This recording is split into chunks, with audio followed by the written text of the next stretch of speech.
কোনো কোনো সমস্যা সমাধান করা লাগে না, একটু সময় নিলে, কিছু সময় গেলে এমনিতেই সমাধান হয়ে যায়। সময় নিন, সময় দিন, সময় বদলাবে, সময় সব ঠিক করে দেবে। সমস্যার মুখোমুখি হতে হবে। সমস্যা থেকে পালিয়ে বেড়ালে কোনোদিন সমাধানের দরজা খুলবে না। কোনো কোনো বিষয়ে দ্রুত রিয়েক্ট না করে একটু সময় নেওয়া যেতে পারে এবং সমাধান আপনার কাছে।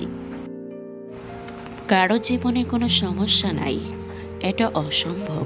সমস্যা থাকবে এবং মানতে হবে, সমাধানও আছে, শুধু সময়ের ব্যাপার। জীবনে নানা রকম সমস্যার মধ্য দিয়ে আপনি যান।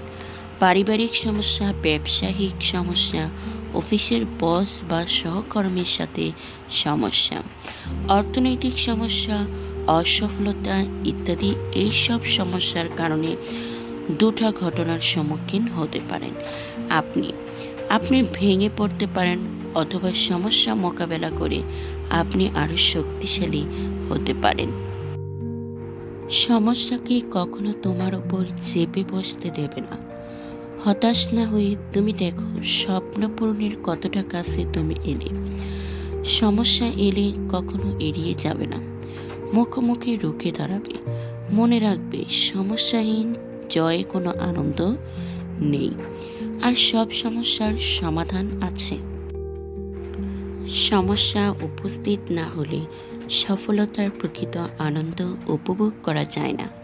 আমরা যদি মুক্ত না হই, তবে কেউ আমাদের শ্রদ্ধা করবে না। বিশ্বের প্রায় অর্ধেক জনগোষ্ঠী গ্রাম অঞ্চলে এবং বেশিরভাগ দারিদ্র্যের মধ্যে বাস করে। মানব বিকাশে এই জাতীয় বৈষম্য অশান্তির অন্যতম প্রধান কারণ, এবং বিশ্বের কিছু অংশে এমনকি সহিংসতাও ছিল। ভারতে আমরা কেবল মৃত্যু, অসুস্থতা, সন্ত্রাসবাদ, অপরাধ সম্পর্কে পড়ি। যুদ্ধ কখনোই কোনো সমস্যার স্থায়ী সমাধান নয়। বেশিরভাগ সময় কথোপকথনে যোগাযোগ বিভ্রান্ত হয়। আসলে দুটি পৃথক পৃথক বঙ্গোপসাগর ঘন ঘন ঘূর্ণিঝড়ের কবলে পড়ে। বিশেষ করে নভেম্বর এবং মে মাসগুলি বিপজ্জনক। ধন্যবাদ সবাইকে।